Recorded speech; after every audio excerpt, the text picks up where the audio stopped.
Hello there, everyone. TheAndrata here, and welcome back to episode 101 of our Enigmatica 6 Expert Let's Play series, where today, with your guys' help, we're working on solving our Gormorillus setup, and we are working on automating the Ritual of the Forest, and our Pure Daisy, and a whole bunch of stuff. So let's just get started.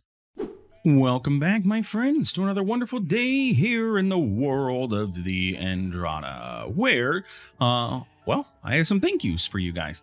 So last episode, I called out asking for help with my setup over here with our mana pool, our mana generation setup, and everything like that. And I got quite a bit of help from a couple people. Let's see, we have I think I'm saying this right, but Eldra from YouTube comments, we have Tech from YouTube comments, and then Night Shard and James from the Discord, and all gave ideas on how we could solve this problem. So in between episodes, I kept working on this. I couldn't not just stand around and not try and figure something out. So I kind of sort of got this working, though it's kind of sort of, as you can see here right now, it should be working, but it gets stuck. So what I did was take our mana detector, and off of it, we have an adjustable repeater from Create. Similar to what we used, I believe, for our lightning craft. I'm pretty sure that's the same block that we used there. But basically what it does is it absorbs a signal, and then it will hold it for 2 seconds and then output a signal. However, if it keeps getting pulsed, it will keep resetting, and it won't output the signal until there's no more signal coming through, which is great. Exactly what we want. So we have that coming off of here, and it goes down into our redstone torch to pulse this. Honestly, I'm like thinking, do we even need this? Because this is gonna pulse right off of this, and then it should shut off, right? So do we even need the not gate? We're gonna try and not use the not gate. Yeah, okay, cool. And then what we have here is what is called redstone dust. Yes, we have what is called redstone dust right here. Wow. Okay. We have what is called redstone pen redstone dust. It is a specific thing. It was mentioned by James that I should create this redstone pen, and I actually did a while ago. I just never used it for anything or tried. But this is a redstone pen. It stores 256 redstone, and it requires 8 blocks and a feather. But basically what it does, it allows you to draw your redstone, which is pretty darn nifty here, if I do say so myself. So we can go ahead and place this here, and this here.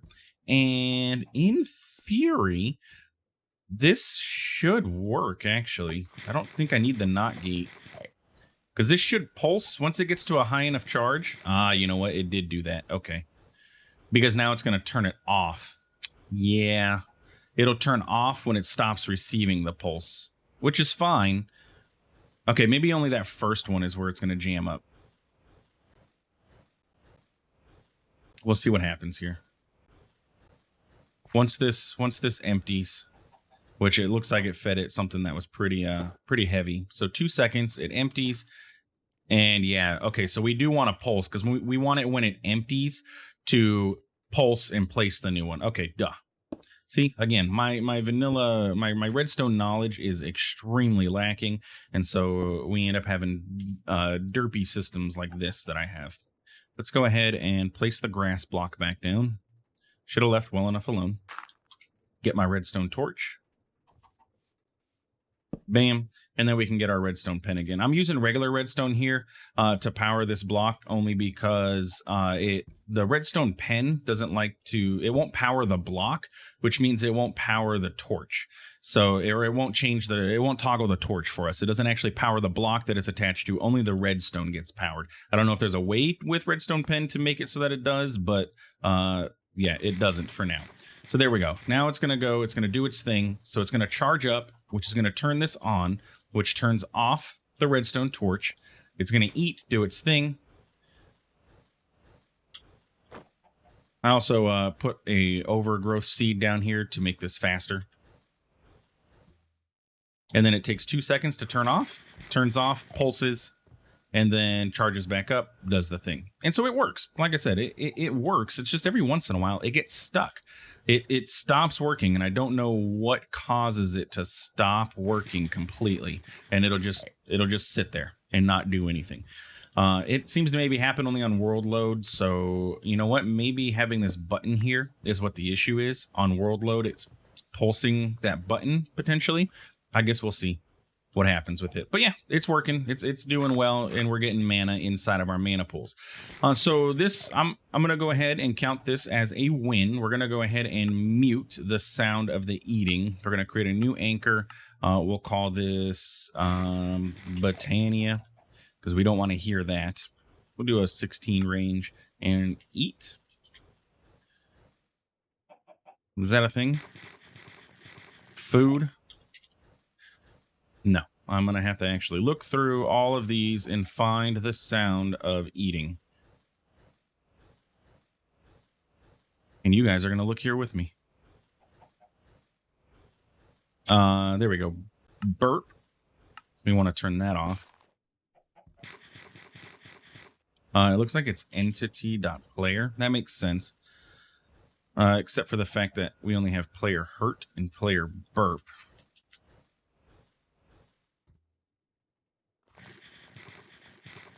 What is that sound?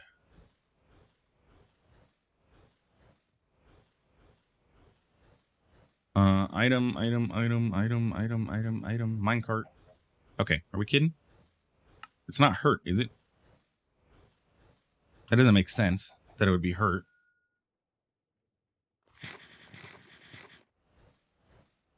All right. We'll figure it out. I'll deal with it later. Anyway, so that's set up. It's working. It's doing its thing. We're generating mana. Hopefully it stays working. We'll find out on my next world reload whether that actually becomes an issue or not. But yeah, so it's working. It's doing its thing. Now, the only caveat or the only issue that we have here with this is that, man, we have a lot of freaking iron golems floating around. The only issue is that our mana is kind of stuck in these pools. We can't get it out. In order to get it to feed to these sparks that we have sitting on these mana pools and sitting on this one, we need to get recessive sparks set up on all of these so that they don't hold mana unless they're full. If they're full, or if these guys aren't full, mana will transfer from them, but we have to have recessive sparks in order to do that. So in order to get a recessive spark, we have to open the portal to Alfheim and get ourselves some pixie dust. I'm going to go ahead and add that to our to-do list, but it'll be a little bit before we get there. Now that we're building up some mana, it'll be nice. We'll be able to get this going, and we can start working on our agglomeration plate. This guy here, the terrestrial agglomeration plate. It's not like honestly, it's not out of reach. We probably could make this with everything that we have now. We are at tier 2. The only thing we wouldn't have is the block of star metal. That's not too bad. What is the cost of Terra steel itself? Because I'm imagining this is going to be expensive. Ingot of the Skies, Mana Pearl, Mana Steel, Mana Diamond, Easnium, and Mana Quartz will get us some Mana Steel. The Easnium ingot's going to be the part that we have not solved yet. I have not gotten any sort of Easnium going at all, period. I haven't even gone and found out my own. I think I have some from Quest Rewards again.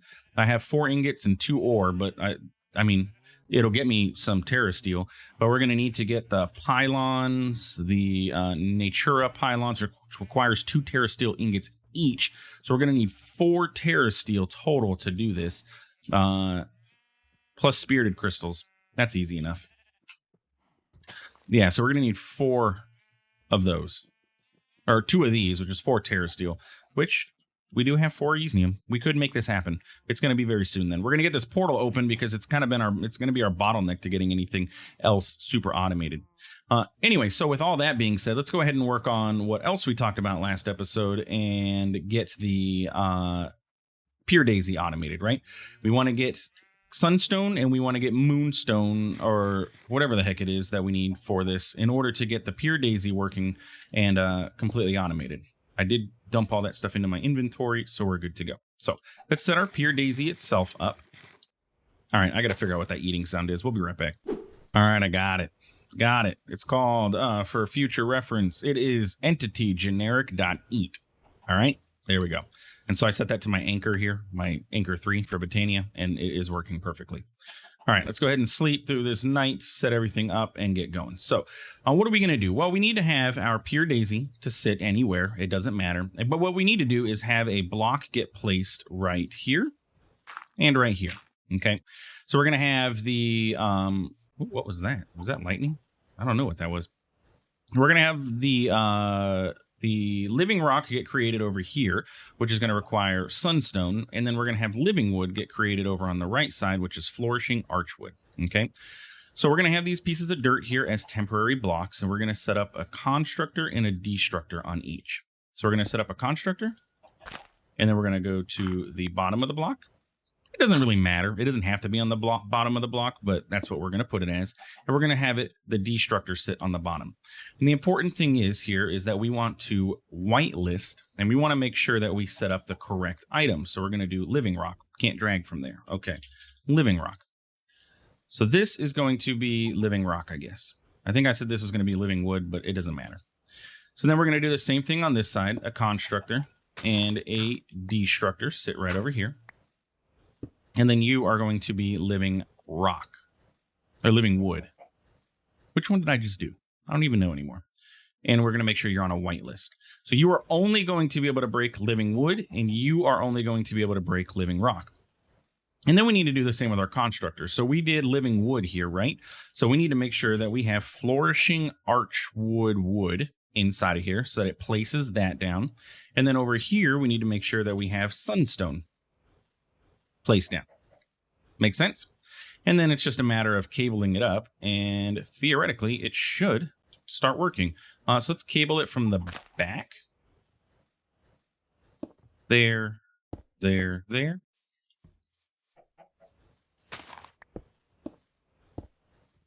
we need to connect both of these, but we're going to connect them down here because, you know, we kind of want to hide cables as best we can.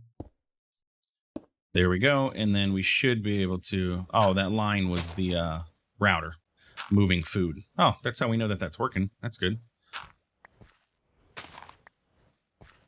Bam, bam, bam. Okay, cool. So now these should be ready to go.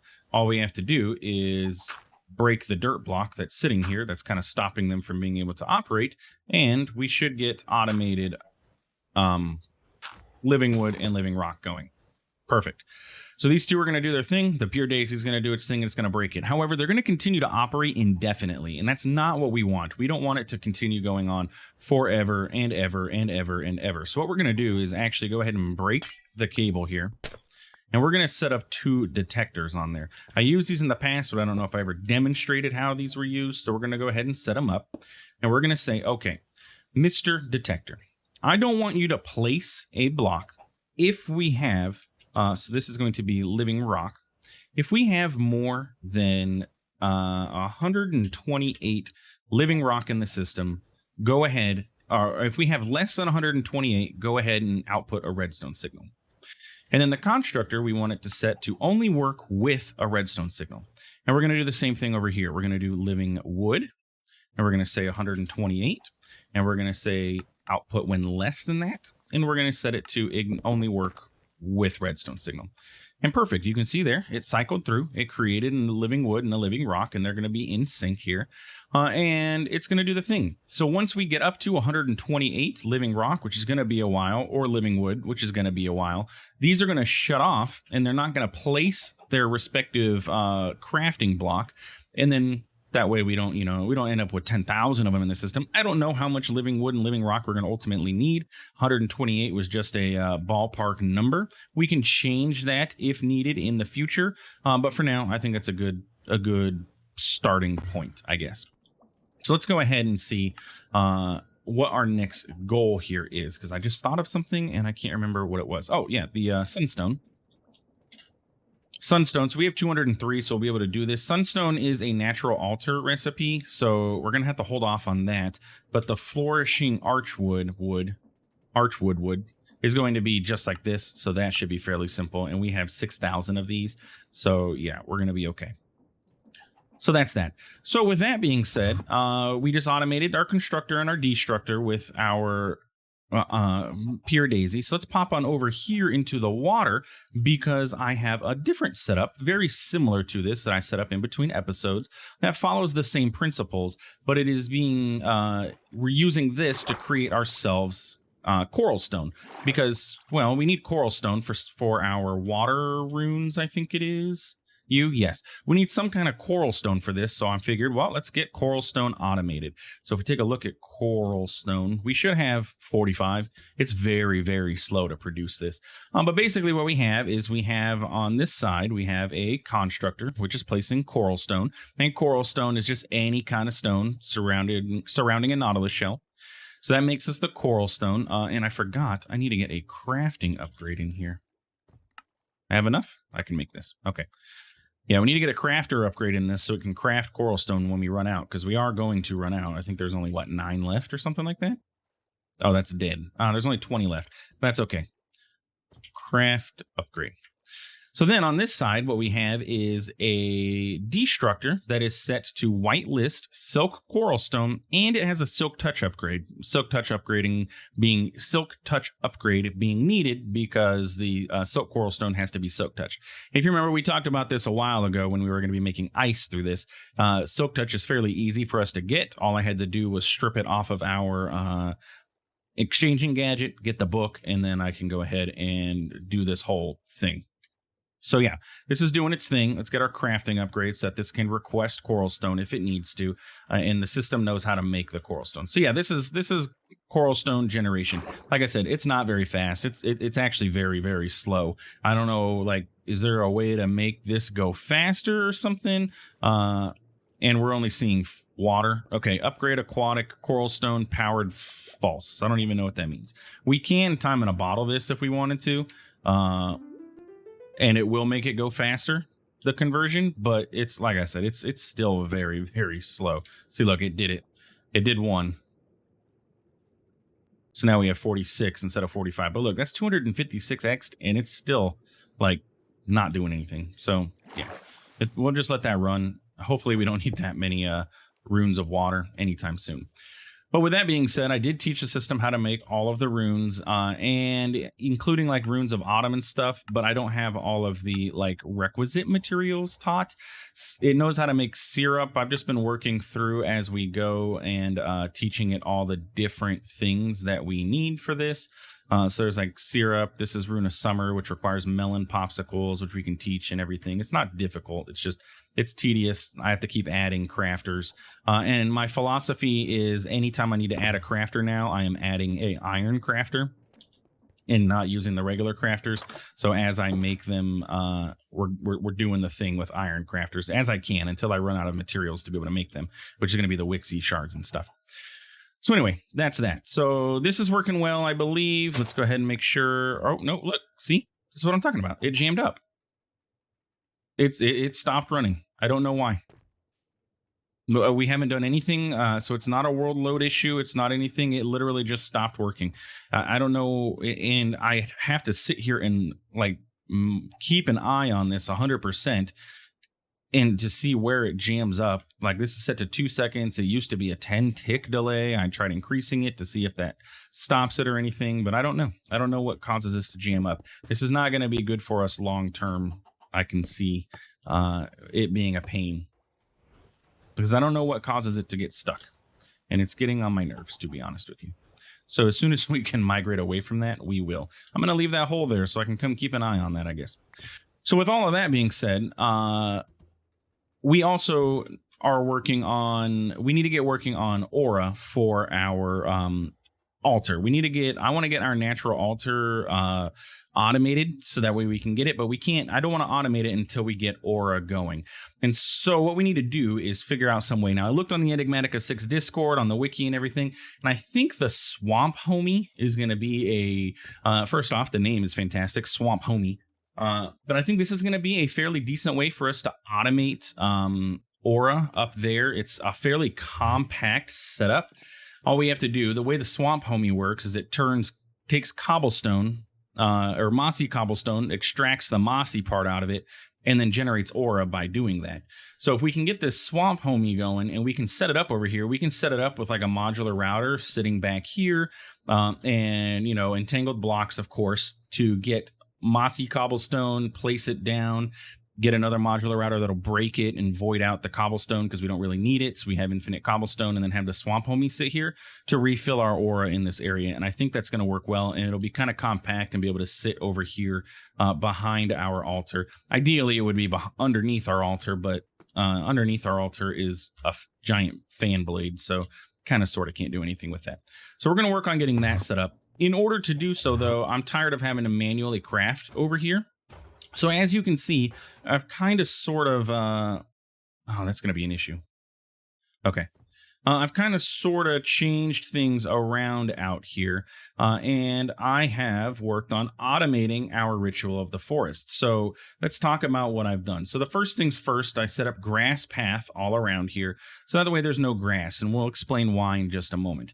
We have our gold powder. Still, everything there is the same. We do have some new stone bricks. So basically we only have one block of dirt, and I have a vacuumulator here, which is to pick up our requisite end item. So if we pop downstairs underneath this, it's not really changed too much, just a little bit. But before I forget, get out of there, I need to change this. Bam. Okay. So that's going to be an issue, isn't it? Is it going to be an issue? Yes. Okay, so we have issues that I'm solving real quick, but let's solve these issues and then get going. Sure, stone. That's fine. Just make sure I don't have any more dirt around here. Let's sleep. Okay, cool. So what we have going on is we have dirt blocks here. We have our wooden stands all set up, and we have grass paths. And if we pop downstairs, we have a barrel here that sits empty. And then we have our modular router. Our modular router is still the exact same that it was when we started this, when I semi-automated this before. But this has a polar module, which is pulling from this barrel. And then it has a distributor module, which takes any items that pop into that barrel and it distributes them to the wooden stands. The only change to that is that I added a list of all of the saplings. I don't know why I didn't mean to add bone meal. All of the saplings are added in here. Okay. So no saplings get distributed to the individual wooden stands. And then from there, I have a sender module, which is whitelisting all of those saplings, that sends those saplings up to this barrel here. And what we have here is two imperceptible builders. Same one that we had before. This imperceptible builder pulls from the gold powder barrel here, and then it just places the gold powder on any deep slate bricks that are in the area. And this is within its range. I've tested this. It does place the gold powder, so it's great. This imperceptible builder is set to place on dirt blocks, and it pulls from this chest, and it will plant any of the saplings. It will place a sapling on any dirt block that's in the area, which is why we converted all this over to grass path. Initially, I had that, as you saw at the beginning, I had it set to place on grass. The imperceptible builder could place on grass, which is why I converted all this to grass path. But then I forgot that we have this completely isolated from any sort of grass in the area, so this isn't going to convert to grass anymore. It's just going to stay dirt at all times. And so now I've changed it to dirt. So now I just got to be careful that I don't. This is the range of the imperceptible builder. This is as far out as it goes. So I just got to make sure that we don't have any dirt in this area that it can accidentally plant on. That is the only issue with this setup, is that it'll place on any dirt block. I can't control that it's going to only place on this dirt block. And then right here, I just have a modular router with some bone meal to speed this thing up. And we just have to make sure we keep bone meal in here. I can entangle this and then just say, hey, import, 1 bone meal or 2 bone meal or whatever in here, and keep bone meal in stock inside this modular router. But I'll worry about that later. And then our vacuumulator picks up our items. So if I wanted to say, hey, I need a token of joy. As you can see, I've been practicing this up a little bit. So if we have a token of joy, we request all of this stuff. It's going to go ahead. Items are going to get sent. And it wasn't supposed to do that. All right, it already flubbed up. What happened here?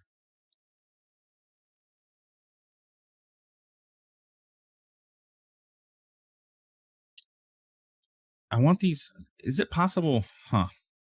Yeah, I see what happened here. It went out of order. All of that talk, all of that, I'm trying to be all fancy and everything, and then it didn't work. And I thought this was going to work perfect. All right, let's go ahead and do that so that it does the craft, does the thing, takes the tokens, exports them, and then does the thing. Okay. And where is bone meal coming from? How is this placing bone meal all the way over here.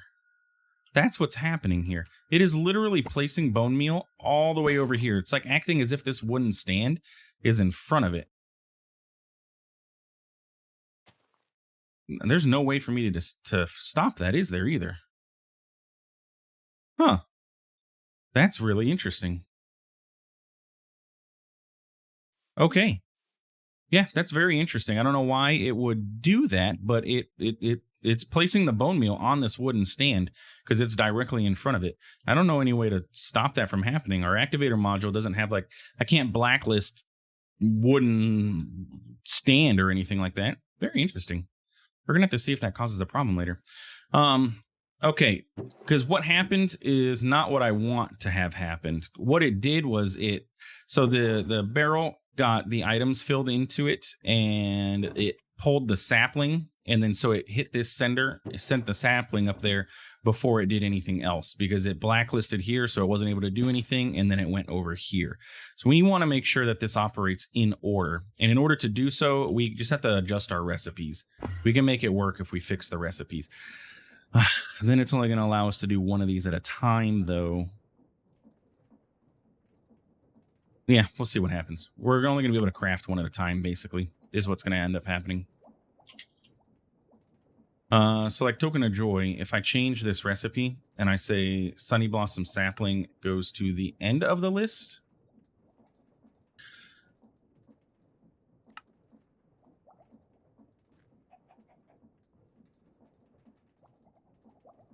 And we find our... Goodness gracious, did I pass it? No, okay. If I do this, now if I go outside... Oh, we must have a solar eclipse going on. Okay, so if I say Token of Joy again... it had a little crafting to do, it looked like. Some enchanting, maybe. Something had to happen. So we'll just wait a second. It's got a bird's eye view of it going on. Hello, sir. Sir. There it goes. Okay, it's doing the thing. So now it's doing it properly how I wanted it. It's placing the items, and then it's going to plant the sapling, and then it gets bone mealed.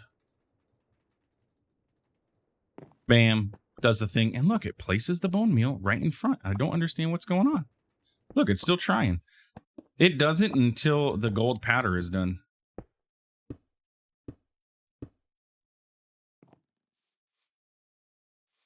Okay, so you know how I can fix this? It's very stupid, but if we get a polar module and I say you're going to pull from here and you're going to pull, but you're going to whitelist bone meal. That way any bone meal that ends up going in there will automatically get pulled. That way it doesn't end up leaving a piece of bone meal stuck there. And that'll solve the problem. I don't like that that's how we have to solve the problem, but it'll work. Only bone meal will get pulled off of that. Hopefully no recipes require bone meal. Oh my goodness, now that I think about it.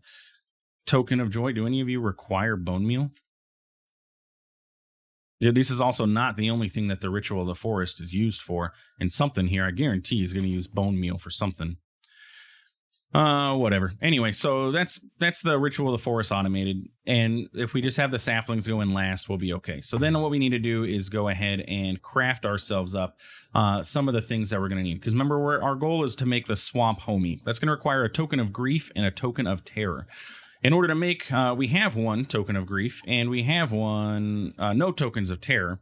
But to make these, we need token of fear and token of sorrow.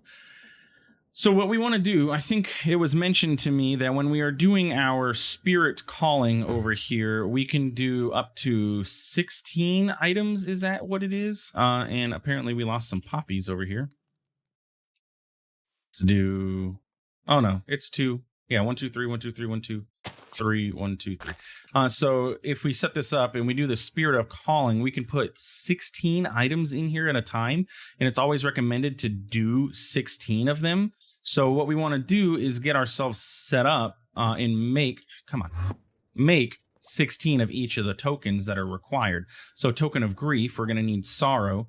And I don't know, is it 16 or 12? But either way, we're going to need 13 more tokens of sorrow. And if I request 13, I need to get this set up to, well, first off, we need some soul beads, apparently. I guess I have to go into the nether and kill some ghosts. And then token of terror or fear is going to be the same thing. We're going to need to get more of these. So I'm going to work on those in between episodes. I'm going to get ourselves these tokens of grief and tokens of terror. I'm going to have to make sure I request only one at a time. I'm going to have to figure out a way to get blocking mode, redstone pulse, to be able to insert these. And I guess I could do it the same way that we did the